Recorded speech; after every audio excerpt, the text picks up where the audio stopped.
Pen आपका स्वागत करता हूं हमारे अपने YouTube चैनल बालाजी कंपटीशन गुरु पर, जिस पर हम लोग आज बात करेंगे पॉलिटी के एक महत्वपूर्ण टॉपिक जो लगभग हर एक एग्ज़ाम में पूछा जाता है और उसे लगातार क्वेश्चंस आते रहे हैं। और ये टॉपिक है अपना भारतीय संविधान के महत्वपूर्ण अनुच्छेद। ये टॉपिक सुन के ही पता चल गया होगा कि ये कितना महत्वपूर्ण टॉपिक है।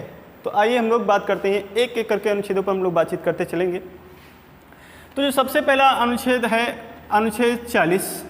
यहाँ पर एक बात ध्यान देने वाली बात ये होगी कि इसमें हमने मूल अधिकारों के अनुच्छेदों को हमने छोड़ दिया है। वो हमने जानबूझ के किया है क्योंकि वो अपने आप में सभी अनुच्छेद इम्पोर्टेंट हैं और सबको डिस्कस करना हमारे हिसाब से अच्छा नहीं रहेगा, इसलिए उसको हमने भी छोड़ दिया है। तो अनुच्छेद 40 में बात करते हैं। इसमें होगा कि इसमें जो है ग्राम पंचायतों का गठन के बारे में बताया गया है। ग्राम पंचायतों का गठन बताया गया, ठीक है। अगला अनुच्छेद रहेगा अनुच्छेद 44। इसमें बताया गया है कि जो है एक समान नागरिक या सिविल संहिता। अगला अनुच्छेद है अनुच्छेद 50। इसमें ये कहा गया है कि जो है कार्यपालिका का न्यायपालिका से पृथक्करण।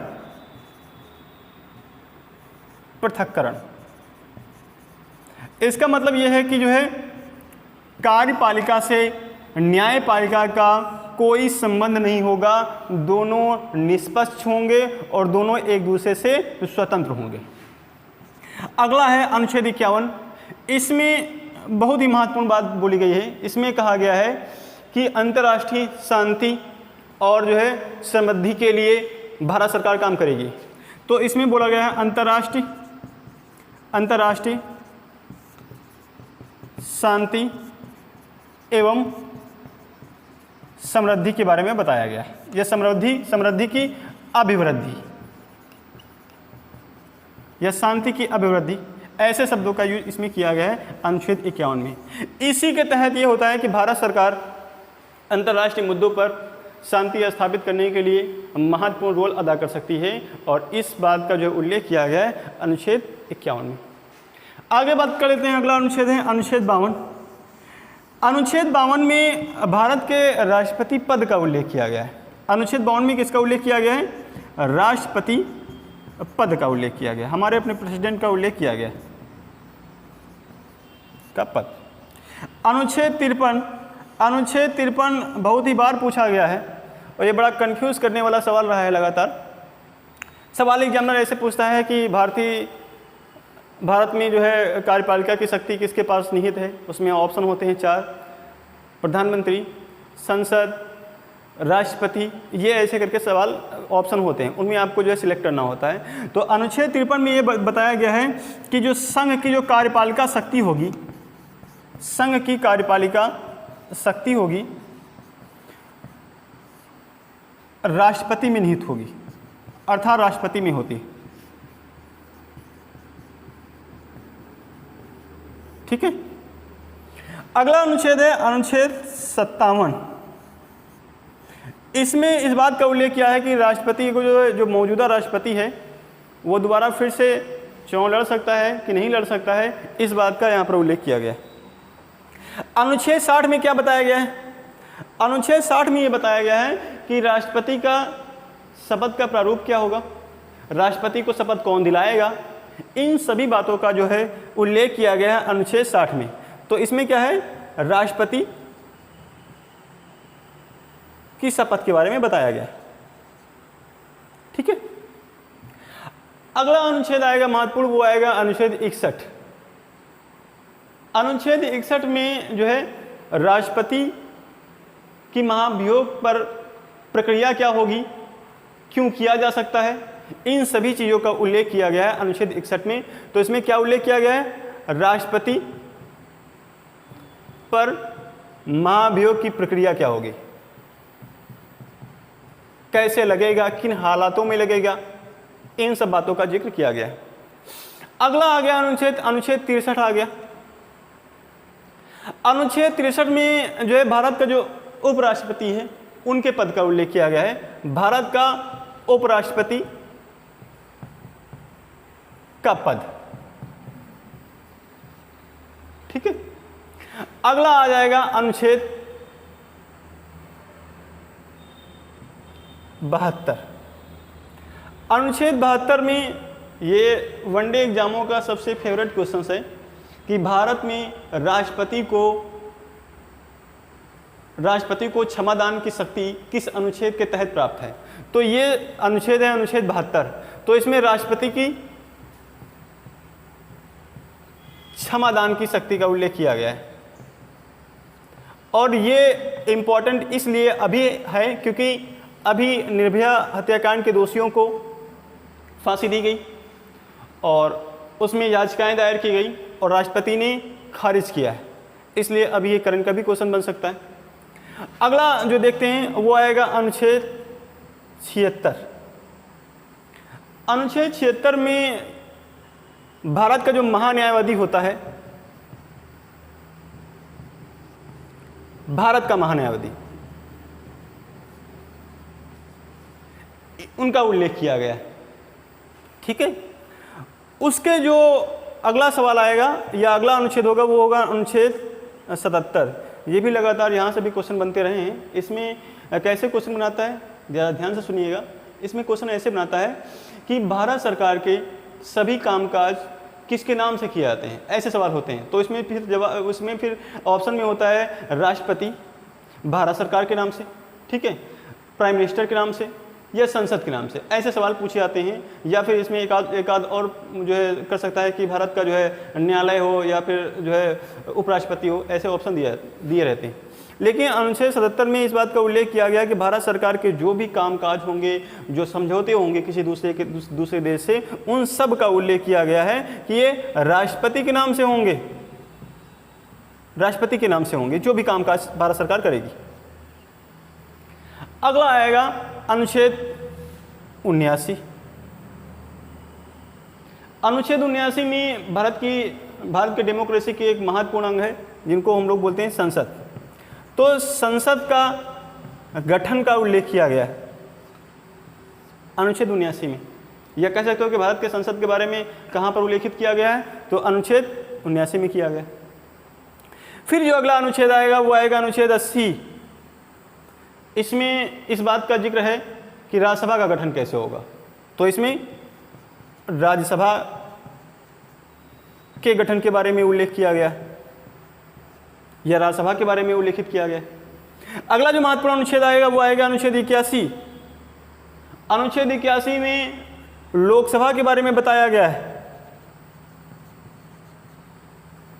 लोकसभा के बारे में बताया गया है कि उनका गठन कैसे होगा। अनुच्छेद है अनुच्छेद 85।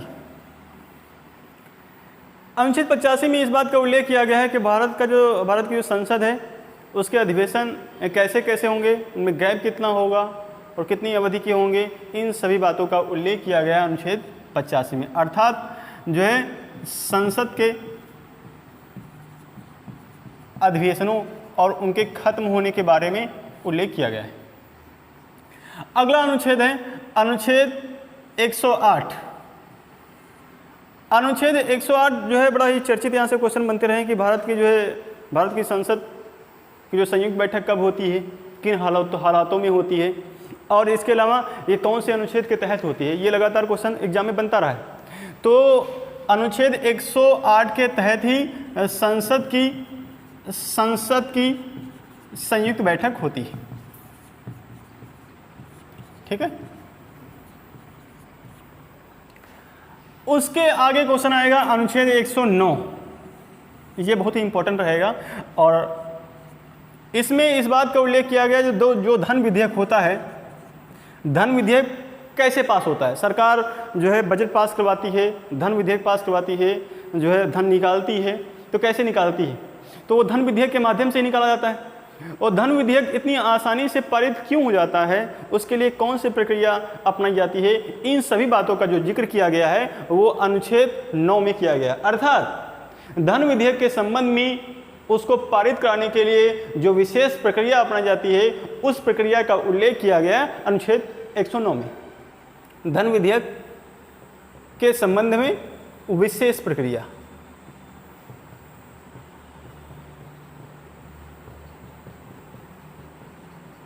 ठीक है, अगला महत्वपूर्ण आएगा अनुच्छेद, वो आएगा अनुच्छेद 110।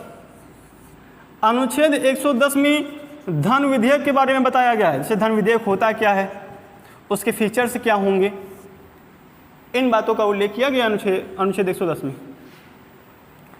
यहाँ पर एक और अनुच्छेद जो पिछला हमें जो है उपराष्ट्रपति के संबंध में बताना चाहिए था, वो हमने नहीं बताया है। अनुच्छेद 164 ओनली 64, इसमें इस बात का उल्लेख किया गया जो उपराष्ट्रपति होगा वो राज्यसभा का पदेन सभापति होगा। पदेन क्या होता है, सवाल यहाँ से भी उठ सकता है। तो पदेन होता है जो पद पर आपका, जैसे मान लो कि आप किसी पद पर हो, पद पर रहते हुए जो आपको अन्य विशेषाधिकार प्राप्त हो जाते हैं उन्हें बोलते हैं पदेन। तो राष्ट्रपति, उपराष्ट्रपति पद प्राप्त करते ही जो है राज्यसभा का सभापति हो जाता है, अर्थात वो चुनाव किसका लड़ता है, उपराष्ट्रपति का, लेकिन जो है हो क्या जाता है, सभापति। तो इसलिए इसी को बोलते हैं कि पदेन सभापति।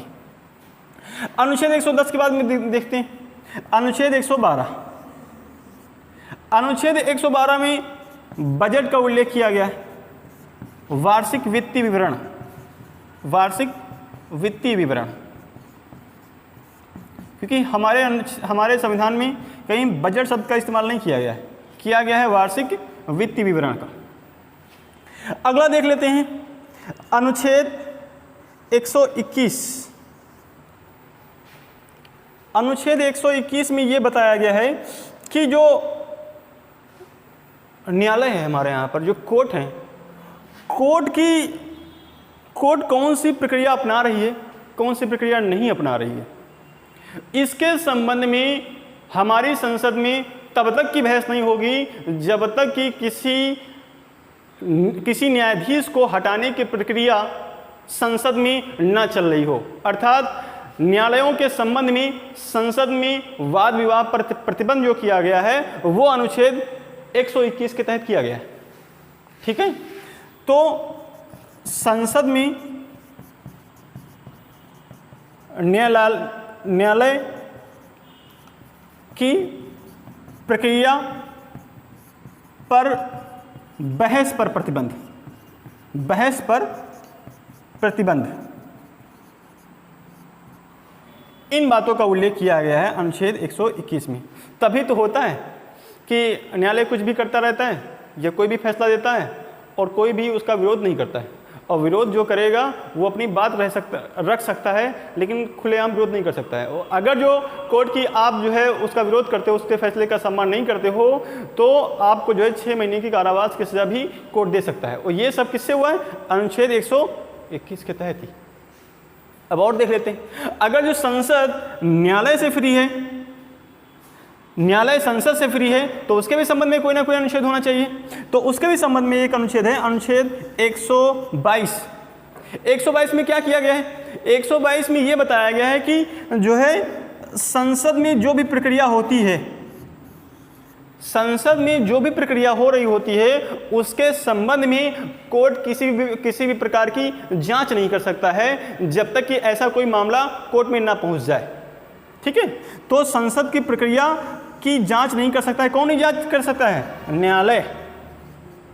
और इसीलिए तो संसद में कही गई बातों पर आप रिपोर्ट नहीं कर सकते हो, संसद में कही गई बातों पर आप कहीं पर अपील नहीं कर सकते हो। और यही कारण है कि हमारे अपने नेता संसद में आए दिन कोई ना कोई जो है कारनामे किया करते रहते हैं। ठीक है, तो ये सब कैसे हुआ, अनुच्छेद 122 के तहत। अब और देख लेते हैं अनुच्छेद 123। ये बहुत ही महत्वपूर्ण है क्योंकि इसके संबंध में लगातार क्वेश्चन आते रहे हैं। और आता क्या है इससे, इसमें जो है जो अपना राष्ट्रपति होता है, राष्ट्रपति को अध्यादेश जारी करने की शक्ति प्राप्त होती है। अध्यादेश जारी करने की शक्ति प्राप्त होती।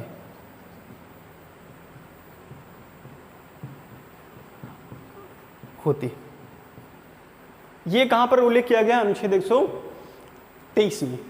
अब सवाल यहां पर यह उठता है कि यदि अध्यादेश होता क्या है, तो अभी हम लोग यहीं पर इस बात को भी डिस्कस कर लेते कि अध्यादेश क्या होता है। अध्यादेश जो है हमारे यहाँ पर संसद में दो तरीके से कानून बन सकते हैं, एक अध्यादेश द्वारा और एक समान प्रक्रिया द्वारा। समान प्रक्रिया में क्या होता है और अध्यादेश में क्या होता है, जरा ये देख लेते हैं हम लोग। हमारे यहाँ पर पता है कि कानून निर्माण करने का काम कौन करता है? संसद करती। तो संसद में अंग कौन कौन से होते हैं, जरा देख लेते हैं। संसद में लोकसभा होती, राज्यसभा होता है और फिर प्रेसिडेंट होते हैं। ठीक है। समान प्रक्रिया में क्या होता है कि इन दोनों सदनों में से बिल पेश किया जाता है और एक सदन से पास होकर के दूसरे सदन में बिल जाता है। जब वहां से भी पास हो जाता है, जब इन दोनों सदनों से पारित हो करके फिर जाता है प्रेसिडेंट के पास। फिर जब प्रेसिडेंट साहब उस पर जो हस्ताक्षर कर देते हैं तो वो कहलाता है एक्ट या अधिनियम कहलाता है। तो कानून ऐसे बनता है समान सिचुएशन में। लेकिन जब संसद के दोनों सदन या इनमें से कोई एक सदन ना चल रहा हो, तब क्या होता है और जरूरत होती है सरकार को कि सरकार कानून बनाएगी। उस सिचुएशन में क्या किया जाता है? संसद तो तुरंत बुलाई नहीं जा सकती, तो सरकार को इसके लिए एक रास्ता दिया गया है कि राष्ट्रपति पहले तो कोई अधिनियम को कानून का रूप दे देगा। ठीक है। और फिर उसके बाद में एक निश्चित समय में आपको उस कानून से, आपको किसको? मंत्रिमंडल को या मंत्रिपरिषद को उस कानून को लोकसभा और राज्यसभा से पारित कराना होता है, तब वो अध्यादेश अधिनियम हो जाता है। तो ये होता है अध्यादेश। ठीक है। अगला अनुच्छेद है अनुच्छेद 124। अनुच्छेद 124 में जो है सुप्रीम कोर्ट के बारे में उल्लेख किया गया है। ठीक है। सुप्रीम कोर्ट के बारे में उल्लेख किया गया कि इसका गठन कैसे होगा, क्या इसमें फीचर्स होंगे, ये सब बताया गया। उसके अगले हैं अनुच्छेद 127। सुप्रीम कोर्ट में जो न्यायाधीश हैं उनकी नियुक्ति कैसे होगी, उस संबंध में विशेष प्रक्रिया क्या होगी, इसके बारे में बताया गया है। ठीक है। सुप्रीम कोर्ट में न्यायाधीशों की नियुक्ति।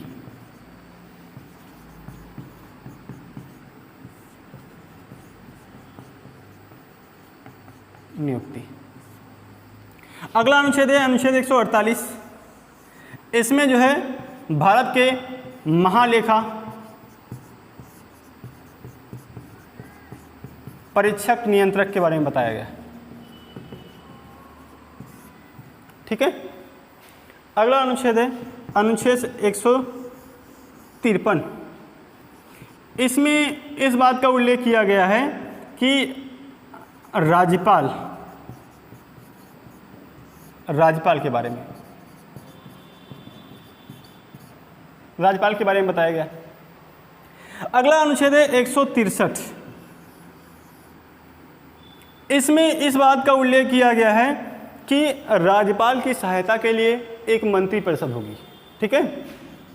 राज्यपाल की सहायता के लिए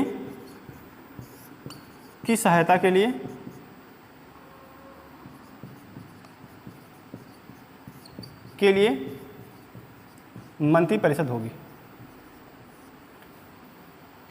और यहाँ पर हम बताना भूल गए थे, अनुच्छेद 74 में क्या होता है? अनुच्छेद 74 में इस बात का उल्लेख किया गया है कि राष्ट्रपति की सहायता के लिए एक मंत्रिपरिषद होगी।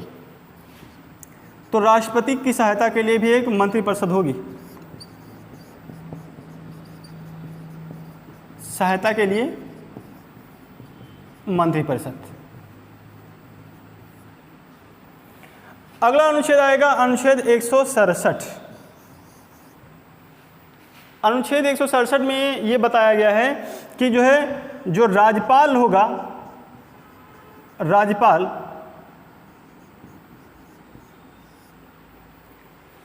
वो सीएम के कर्तव्यों के बारे में जानने का अधिकार रखता है और सीएम का ये कर्तव्य है कि अपनी हर एक्टिविटी को राज्यपाल को अवगत कराता रहे। इस बात का उल्लेख 167 में किया गया। अगला महत्वपूर्ण अनुच्छेद होगा 169। इसमें क्या उल्लेख किया गया है? इसमें जो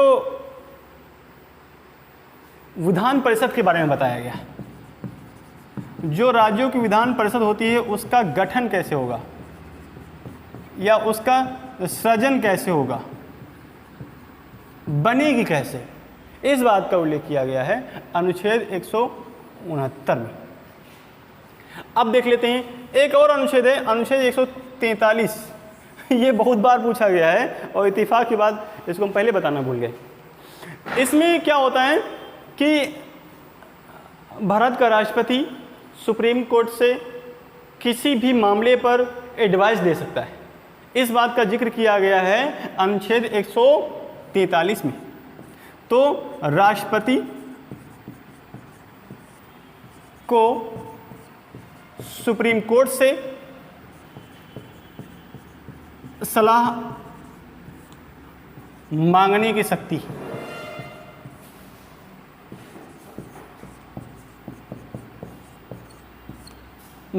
का उल्लेख किया गया। अगला कर लेते हैं अनुच्छेद 114। अनुच्छेद 114 में बताया गया है कि जो है जो राज्यों के जो कोर्ट होते हैं, हाई कोर्ट होते हैं, उनके बारे में बताया गया, अर्थात उच्च न्यायालय के गठन के बारे में बताया गया। ठीक है, अब कर लेते हैं अनुच्छेद 213।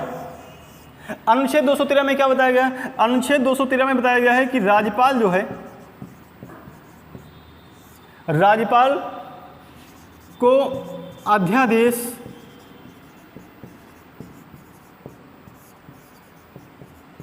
जारी करने की शक्ति।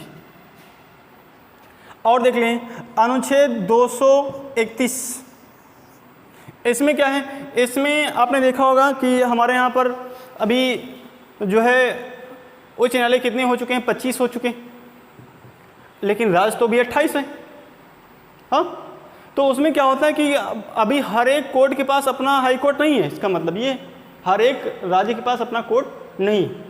तो अनुच्छेद 231 में ये बताया गया है कि 2 या 2 से अधिक राज्यों के समूह पर एक उच्च न्यायालय का गठन किया जा सकता है। इस बात का उल्लेख कहाँ पर किया गया? अनुच्छेद 231 में।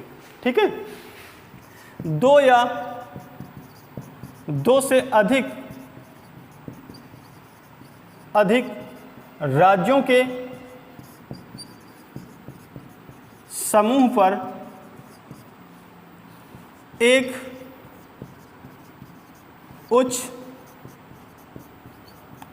न्यायालय, ये है इसमें। ठीक है, अगला जो अनुच्छेद आएगा वो आएगा अनुच्छेद 312। अनुच्छेद 312 में क्या बताया गया है? अखिल भारतीय सेवाएं, अखिल भारतीय सेवाएं, ये बताया गया। अगला अनुच्छेद होगा 315। 315 में क्या बताया गया है? इसमें जो है संघ लोक सेवा आयोग और राज्य लोक सेवा आयोग के गठन के बारे में बताया गया है। ठीक है, संघ और राज्य लोक सेवा आयोग, सेवा आयोग। ठीक है, उसके पहले अनुच्छेद 249 देख लेते हैं। अनुच्छेद 249 में बताया गया है कि संसद राज्य सूची के सब्जेक्ट पर भी जो है कानून बना सकती है। ठीक है, संसद राज्य सूची के विषय पर भी कानून बना सकती है। सवाल ये उठेगा फिर अब यहाँ पर फिर ऐसा क्यों होता है? ऐसा हो सकता है तब हो सकता है जब किसी राज्य सूची के सब्जेक्ट के ऊपर पूरे देश में एक ही प्रकार का कानून बनने की ज़रूरत हो, लेकिन सभी स्टेट अगर अलग अलग बनाएंगे तो कोई ना कोई डिफरेंट हो जाएगा उनमें, तो वो अंतर ना रहे, इसीलिए संसद को ये शक्ति प्रदान की गई। अगला देख लें अनुच्छेद 252। 252 में क्या होता है? अनुच्छेद 252 में ये बताया गया है कि 2 या 2 से अधिक, ठीक है, 2 या 2 से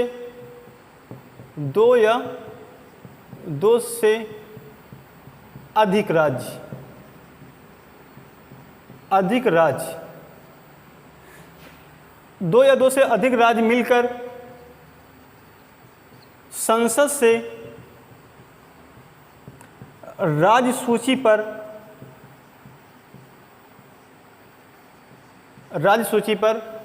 कानून बनाने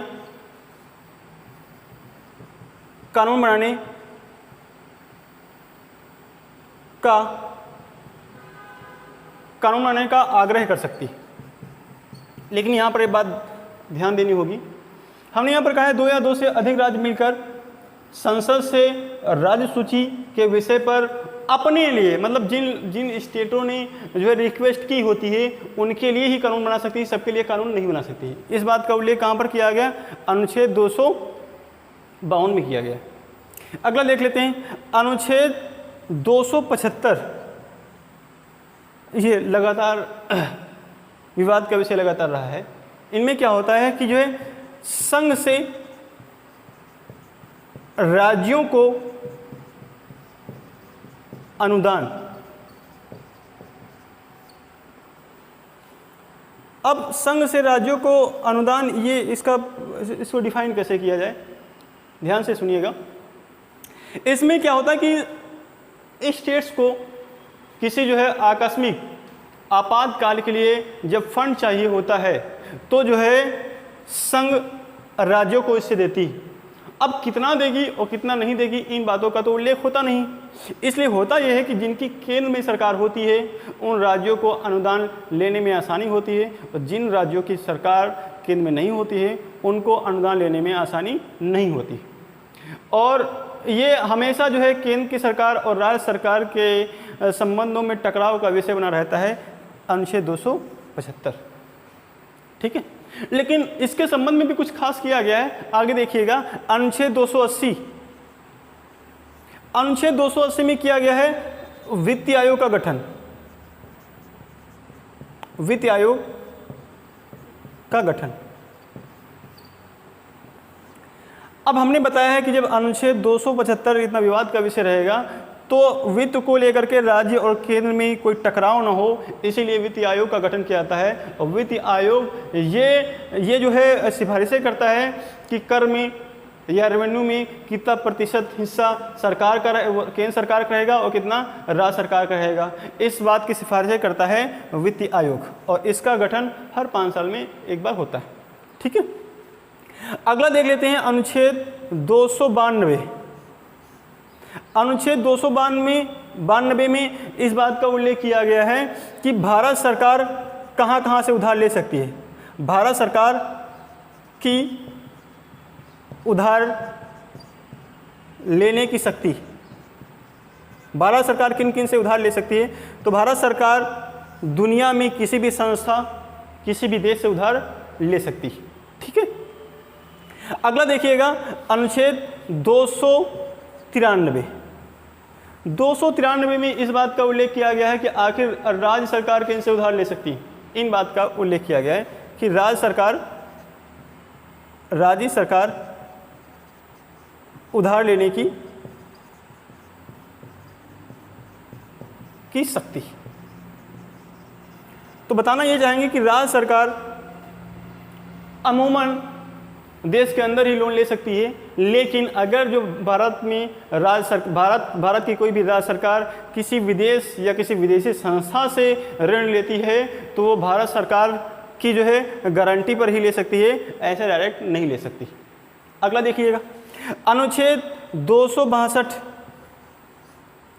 इसमें ये भी अभी हाल ही में इम्पोर्टेंट है और करंट का एक विषय रहा, क्योंकि कावेरी जल विवाद, ठीक है, और अभी हरियाणा और दिल्ली सरकार के बीच में नहर को लेकर के विवाद उत्पन्न होते रहे हैं, इसलिए ये जो है अनुच्छेद जानना जरूरी।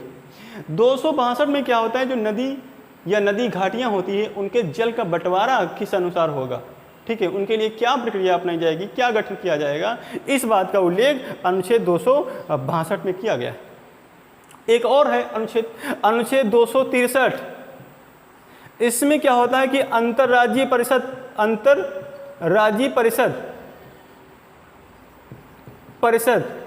के गठन के बारे में उल्लेखित किया गया है। कौन सा? अंतर्राज्यीय परिषद के बारे में गठन का उल्लेख किया गया है।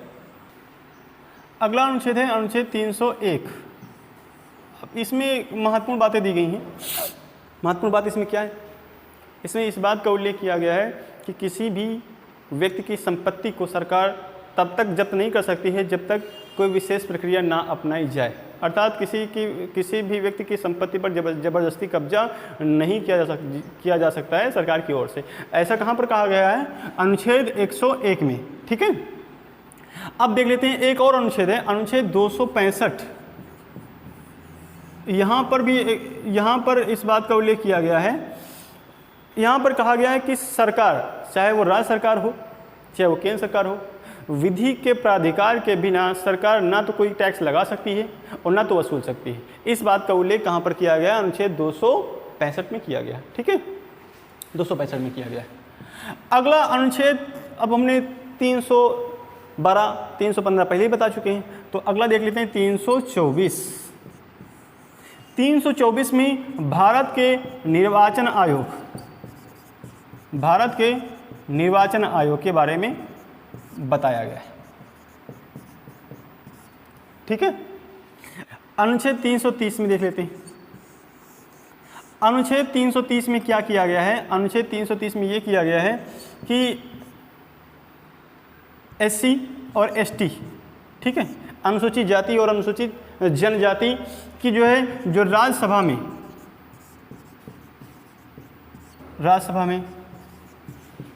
लोकसभा में जो सीटों का आरक्षण है ये किया गया है। और अभी हाल ही में इसको इंक्रीज कर दिया गया और बढ़ा दिया गया है। ठीक है, अब आते हैं अनुच्छेद 335 पर।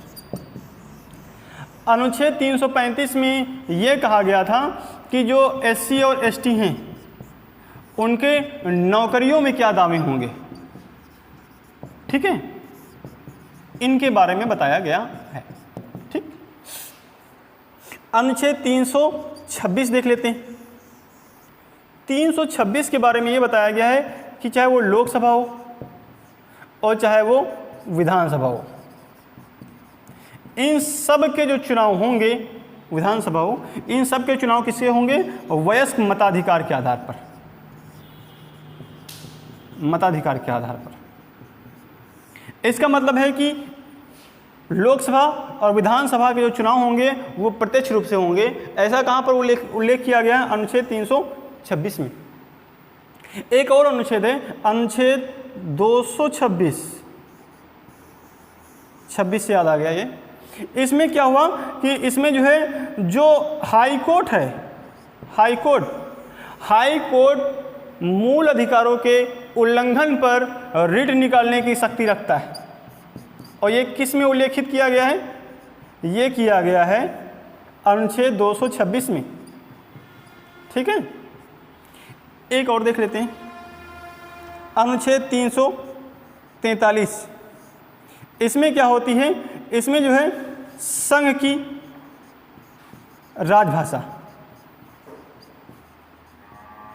या ऐसा कह सकते हो कि संघ की राजभाषा का उल्लेख किया गया है। कहाँ पर किया गया? अनुच्छेद 243 में। और देख लेते हैं अनुच्छेद 345।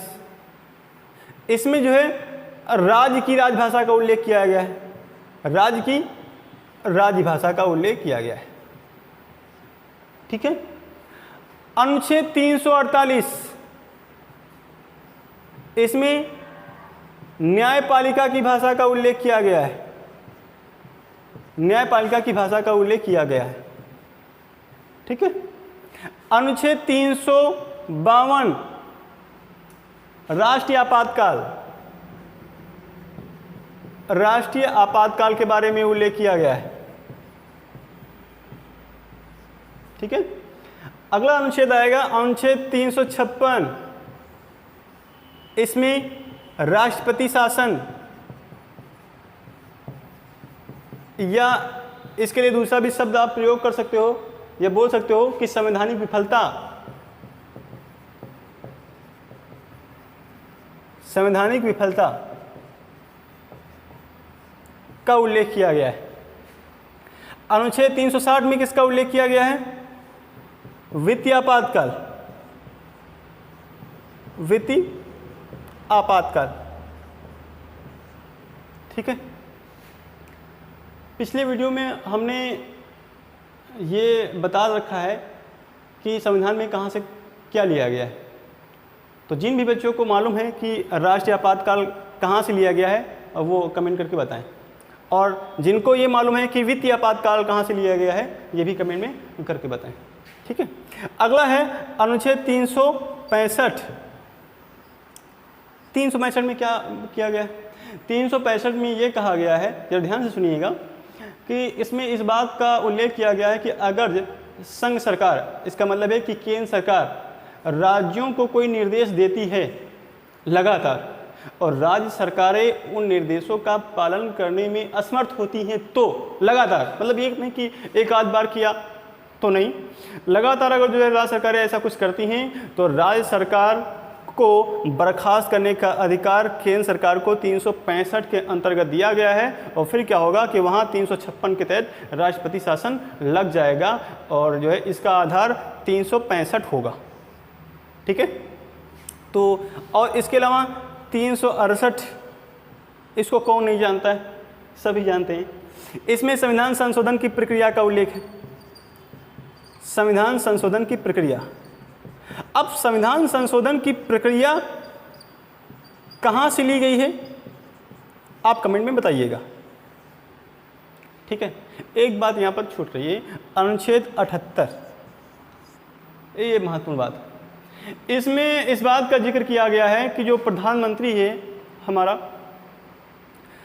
उसके वो जो भी एक्टिविटी करता है, जो भी एक्टिविटी करेगा, कोई भी काम हो, उस सभी की सूचना वो राष्ट्रपति को देता है। अर्थात जो है इसमें राष्ट्रपति को प्रधानमंत्री द्वारा अपने कर्तव्यों की सूचना देने का अधिकार किसमें? अनुच्छेद 78 में किया गया है। हमारे हिसाब से हमने संविधान के सभी महत्वपूर्ण अनुच्छेदों पर बात की है। अगर जो वीडियो आपको पसंद आया है तो लाइक करें, शेयर करें, कमेंट करें। अगर जो आपके कोई सुझाव हैं तो कमेंट करें, उनका हम ज़रूर रिप्लाई करेंगे। और अब अगली बार अगले नेक्स्ट वीडियो में मिलते हैं।